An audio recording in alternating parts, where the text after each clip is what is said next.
चाहिए एक तरफ।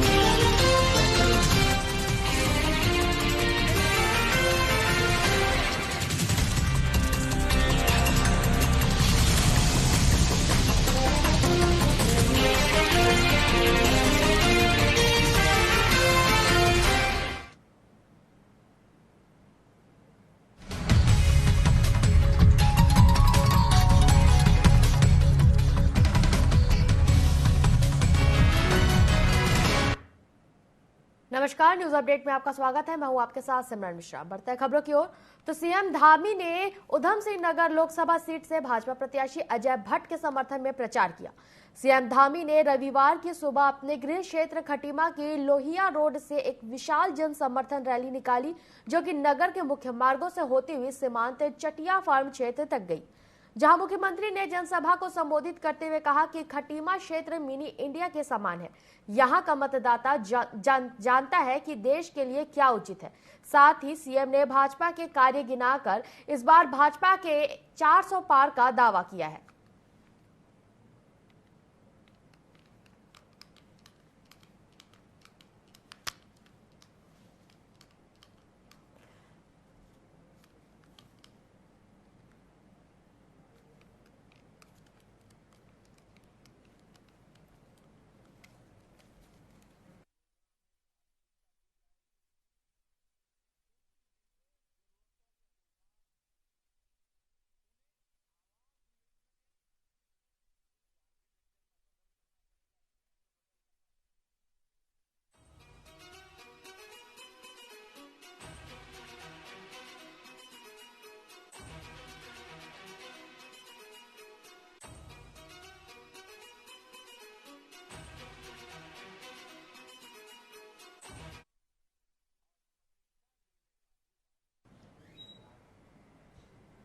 लोकसभा चुनाव को लेकर कांग्रेस महासचिव प्रियंका गांधी उत्तराखंड के रामनगर पहुंची। उन्होंने जनसभा को संबोधित करते हुए बीजेपी और प्रधानमंत्री नरेंद्र मोदी पर हमला बोला।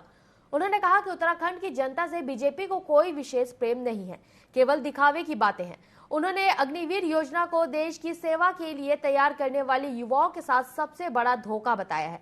उन्होंने कहा कि एक तरफ पेपर लीक जैसी घटनाओं ने युवाओं का मनोबल तोड़ दिया है, तो वहीं बढ़ती बेरोजगारी ने प्रदेश के युवाओं को पलायन करने के लिए मजबूर किया है। वहीं कांग्रेस प्रदेश प्रवक्ता ने कहा कि रैली में उमड़ी भीड़ ने साबित कर दिया कि जनता बदलाव चाहती है।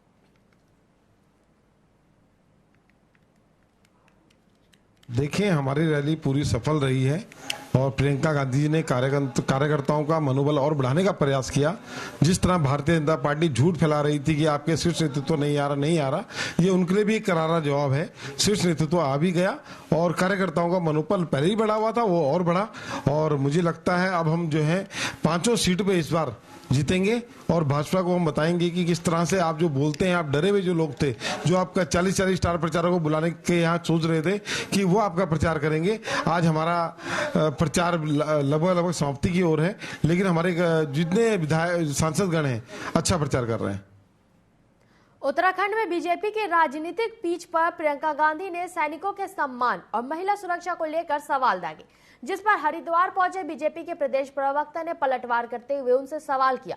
उन्होंने कहा कि कांग्रेस लंबे समय तक सरकार में थी, तब उन्होंने सैनिकों और महिलाओं की सुरक्षा के बारे में क्यों नहीं सोचा। बीजेपी नेता ने सीधे तौर पर कांग्रेस पर तुष्टीकरण की राजनीति करने का आरोप लगाया और जमकर कटाक्ष करते नजर आए। उन्होंने कहा कि हरीश रावत सरकार ने हर की पैड़ी को बहने वाली गंगा की धारा को नहर को घोषित कर दिया था, तो वही 2016 में जुम्मे की नमाज के लिए छुट्टी भी घोषित कर दी थी। उन्होंने कहा कि अब तुष्टीकरण से काम नहीं बनने वाला। उन्होंने भाजपा 70% से अधिक वोट पाकर उत्तराखंड की 5 सीटों पर जीतने का दावा किया है।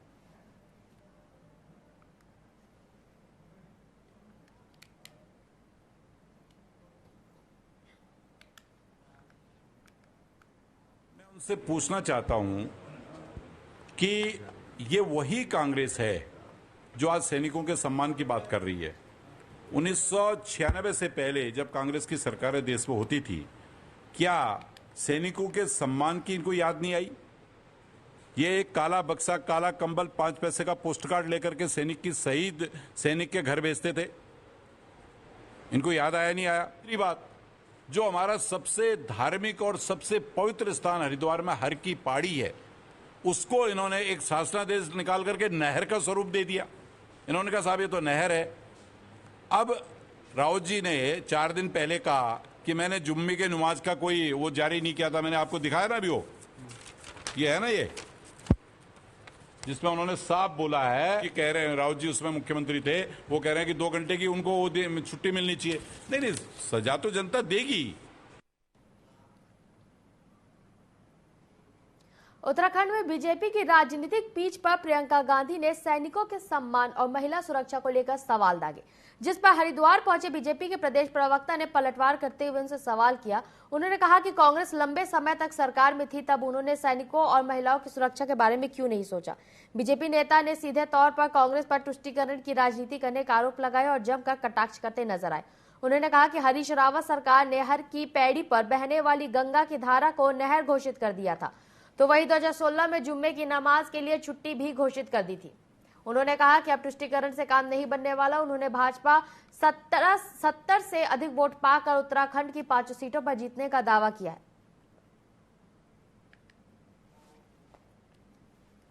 पूरे विश्व के नेता बनेंगे, इसी कामना के साथ आज सभी ने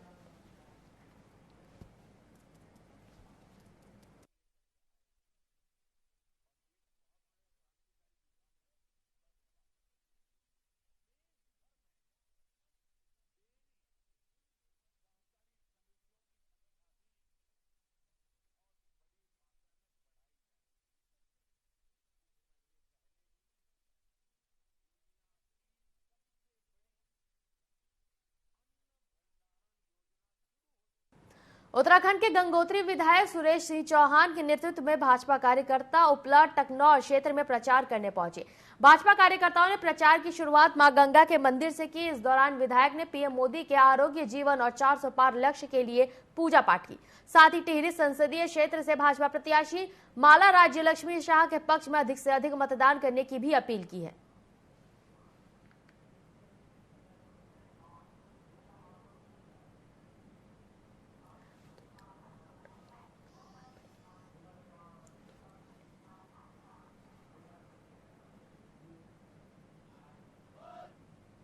पूरे विश्व के नेता बनेंगे, इसी कामना के साथ आज सभी ने मां गंगा से प्रार्थना की और हमें पूरा विश्वास है कि इस समय में 80% वोट गंगोत्री विधानसभा से और पूरे देश से 400 सीटें हमें मिलेंगी।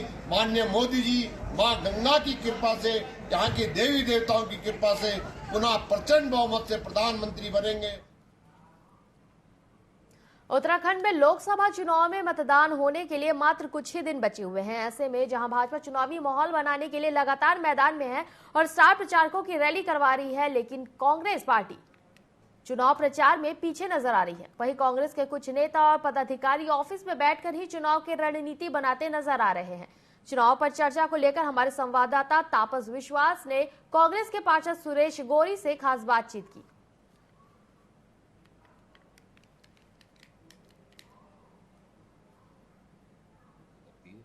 हम लोग भी लगातार कोशिश। उत्तराखंड में लोकसभा चुनाव की उल्टी गिनती अब शुरू हो गई है। कुछ ही दिन बचे हैं कि मतदान होने हैं और लगातार जो राजनीतिक पार्टी हैं वो दमखम के साथ चुनावी मैदान में हैं।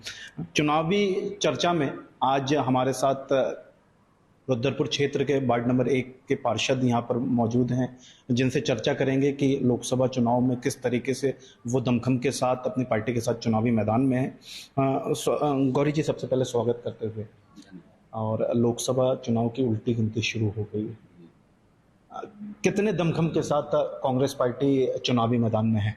देखिए, लगातार हम लोग भी प्रयास कर ही रहे हैं और जितने कार्यकर्ता सभी लगे हुए हैं। हर पार्टी अपनी तरफ से कोशिश करती है, हम लोग भी लगातार कोशिश कर ही रहे हैं कि हमारे जो प्रत्याशी प्रकाश जोशी जी हैं वो अच्छे मतों से जीते, भारी मतों से जीते, और हम सब प्रयासरत हैं। अगर कांग्रेस की बात की जाए, कुछ ही चेहरे दिख रहे हैं जो प्रकाश जोशी को यहाँ पर चुनाव लड़ा रहे हैं। अगर आप बेहड़ जी की बात करें तो रुद्रपुर विधानसभा से वो नदारत देख रहे हैं। एक विधायक हैं, पड़ोसी विधायक हैं, किच्छा विधानसभा उनकी विधानसभा है। रुद्रपुर से भी पूर्व विधायक हैं, मंत्री भी रह चुके हैं यहीं से।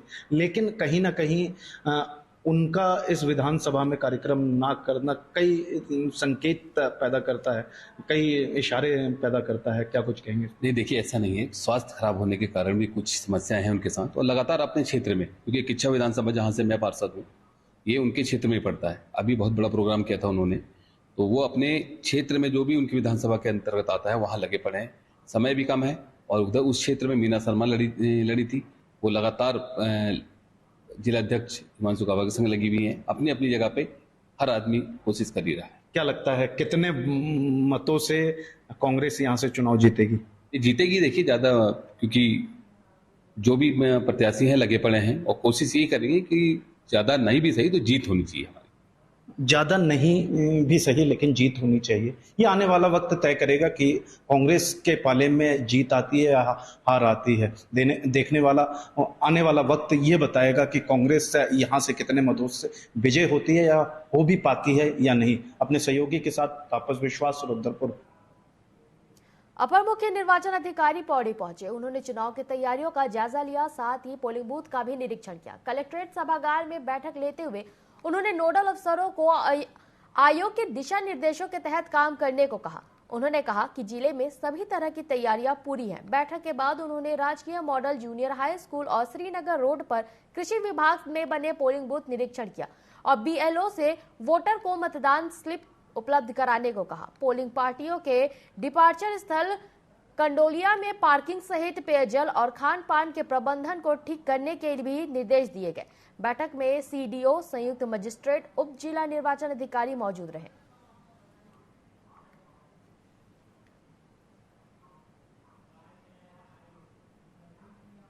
देखिए 19 अप्रैल को मतदान का दिवस है। उसके दृष्टिगत समस्त तैयारियां जो है जनपद पौड़ी में चल रही है। पौड़ी क्योंकि जो है RO हेडक्वार्टर भी होगा उसके लिए, तो यहाँ पर काउंटिंग सेंटर है, स्ट्रांग रूम की तैयारियां हैं, और जहाँ से प्रस्थान होने वाला है पोलिंग पार्टी का उसके डिस्पैच सेंटर का भी हमने जायजा लिया है।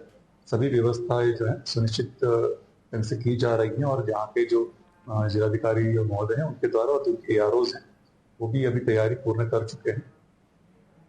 उत्तर भारत के पहाड़ी इलाकों समेत देश के विभिन्न हिस्सों में जंगलों में आग लगने की घटनाएं साल दर साल बढ़ती जा रही है। यह जानकारी FSI की एक सर्वे रिपोर्ट में सामने आई है। रिपोर्ट के मुताबिक 1 नवंबर 2023 से 1 जनवरी 2024 के बीच उत्तराखंड में आग लगने की 1006 घटनाएं हुई है, जो पिछले साल से कहीं ज्यादा अधिक है। पिछले साल यानी 2022 में इस अवधि के दौरान करीब 556 आग लगने की घटनाएं हुई थी। वहीं अगर 2024 की बात करें तो उत्तराखंड में अब तक 150 से ज्यादा जंगल में आग लगने की घटनाएं दर्ज की जा चुकी है। वन विभाग भले ही जंगलों में आग की घटनाओं पर काबू पाने और लोगों को जागरूक करने के दावे करता नजर आता है, लेकिन ये रिपोर्ट सच्चाई बयां कर रही है।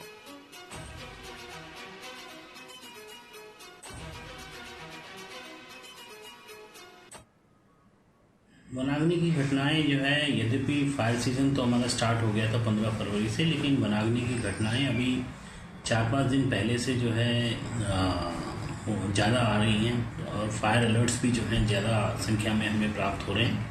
तो इसका कारण कुछ एक ये जो 4-5 दिन से ये ड्राई स्पेल चल रहा है, और जो टेम्परेचर में वृद्धि हुई है और जो हवाएं चल रही है, तो उसकी वजह से जो है ये घटनाएं हो रही हैं। और इनका जब भौतिक सत्यापन किया गया अलर्ट्स का, तो ये पाया गया कि ज़्यादातर घटनाएं जो हैं वो जो स्थानीय ग्रामीणों द्वारा जो है खेतों में आड़ा फुकान किया जा रहा है, उससे भी हवा के चलते जो है पास के सिविल क्षेत्र या पंचायती वन में जो है ये घटनाएं फैली हैं। हरिद्वार में पुलिस ने बच्चा चुराने वाले गिरोह को गिरफ्तार कर लिया है। दरअसल 9 अप्रैल को नाई सोता घाट से भिक्षा मांगने वाली एक महिला का 1 साल का बच्चा गायब हो गया था। सूचना मिलने पर पुलिस ने जांच पड़ताल की तो CCTV फुटेज में एक व्यक्ति और एक महिला बच्चे को ले जाते हुए नजर आए। पुलिस ने रुड़की के एक होटल से महिला और पुरुष को धर दबोचा। बच्चा उनके पास मिला। पुलिस की पूछताछ में सामने आया कि वह गिरोह बच्चों को बेचने और भीख मंगवाने के लिए बच्चों को चुराते हैं।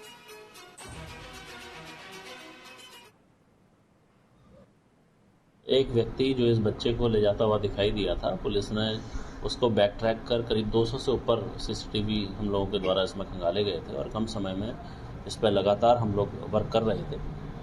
कल एक सूचना हमें प्राप्त हुई थी जिसमें ये जो मुख्य आरोपी है देवेंद्र, अपनी वाइफ के साथ इस बच्चे को लेकर कलियर के पास में एक होटल के पास में कहीं रुका था। पुलिस के द्वारा जाके सकुशल इसको बरामद किया गया है।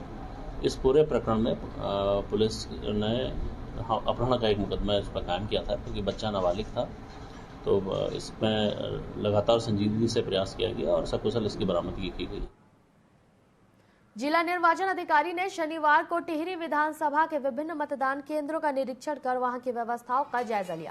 उन्होंने अधिकारियों को बूथों पर बिजली, पानी, शौचालय, रैंप समेत अन्य व्यवस्थाओं के लिए एक बार फिर से निरीक्षण करने के निर्देश दिए। इस दौरान उन्होंने जोनल और सेक्टर मजिस्ट्रेटों के साथ inter college Surkanda, GIC, Thangdhar प्राथमिक विद्यालय, चोपड़ीयाल गांव, खुरेत, आराकोट, जड़ीपानी मतदेय स्थलों का निरीक्षण किया। उन्होंने कहा कि चुनाव में एक सप्ताह से भी कम समय बचा है, इसलिए मतदान केंद्रों पर आवश्यक सुविधाओं की दोबारा जांच कर लें। यदि कोई समस्या हो तो उसका समाधान तत्काल 1-2 दिन के अंदर कर लिया जाए। यहाँ पे माइक्रो ऑब्जर्वर जो हमारे हैं और उसके अलावा जो पोलिंग फर्स्ट है, सेकंड है, थर्ड है, पीठासीन अधिकारियों को एक प्रशिक्षण, जो अंतिम प्रशिक्षण यहाँ पे दिया जा रहा है। इनमें विभिन्न प्रकार की जो निर्वाचन से संबंधित जो माइक्रो ऑब्जर्वर के कार्य दायित्व हैं, उनको किस प्रकार से अपने मतदान केंद्र में पूरा जो है वो, क्योंकि माइक्रो ऑब्जर्वर जो है भारत निर्वाचन आयोग के एक जो है प्रतिनिधि के रूप में कार्य करते हैं और वो पूरा जो है उनका जो नेतृत्व होता है, जो हमारे जनरल ऑब्जर्वर होते हैं उनके द्वारा उनको निर्देशित किया जाता है, उन्हीं के निर्देशों का अनुपालन करते हैं। तो निर्वाचन प्रक्रिया जो है मतदान केंद्र में किस प्रकार से पूरा उनको मॉनिटर करना होता है और अपनी रिपोर्ट जो है वो जनरल ऑब्जर्वर को उपलब्ध कराते हैं। तो उनको पूरी चीजें बताई जा रही है कि आपको क्या क्या चीजें देखनी है, किन चीजों को आपको मॉनिटरिंग करनी है, कैसे आप अपनी रिपोर्ट तैयार करेंगे, वो उनकी जानकारी यहाँ पर उनको प्रदान।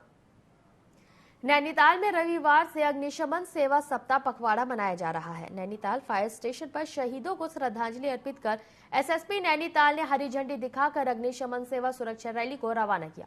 अग्निशमन विभाग ने लोगों को आग से बचने और उसके प्रभाव को कम करने की जानकारी दी। एफएसओ किशोर उपाध्याय ने बताया कि 1944 में मुंबई बंदरगाह पर हुए जहाज विस्फोट में 66 अग्निशमन कर्मी शहीद हो गए थे। इन कर्मियों को श्रद्धांजलि देते हुए हर साल अग्निशमन सेवा सप्ताह पखवाड़ा मनाया जाता है। 1944 में मुंबई के बंदरगाह पर स्टेपन फोर्ट नामक जहाज में विस्फोट हो गया था। उसमें अग्निशमन कर्मी 66 अग्निशमन कर्मी शहीद हो गए थे। उनको श्रद्धांजलि देने के लिए एक शोक परेड का आयोजन किया जाता है और तदुपरांत जन जागरूकता अभियान चलाया जाता है अग्निशमन और आपात सेवा की तरफ से, जिसमें पब्लिक को जागरूक किया जाता है कि किस तरीके से अग्नि दुर्घटनाओं को रोका जा सकता है, उनकी तरह से क्या प्रयास होने चाहिए, तथा लोगों को यह भी जागरूक किया जाता है कि अग्निशमन की सेवाएं निःशुल्क हैं। किसी भी अग्नि दुर्घटना की सूचनाएं आप निसंकोच अग्निशमन के। भाकपा माले समेत इंडिया गठबंधन के सभी दलों ने प्रत्याशियों के लिए पूरी ताकत झोंक दी है। अल्मोड़ा में रविवार को इंडिया अलायंस की ओर से एक भाकपा माले के राज्य सचिव इंद्रेश मैखुरी ने पत्रकार वार्ता में भाजपा पर जमकर हमला बोला।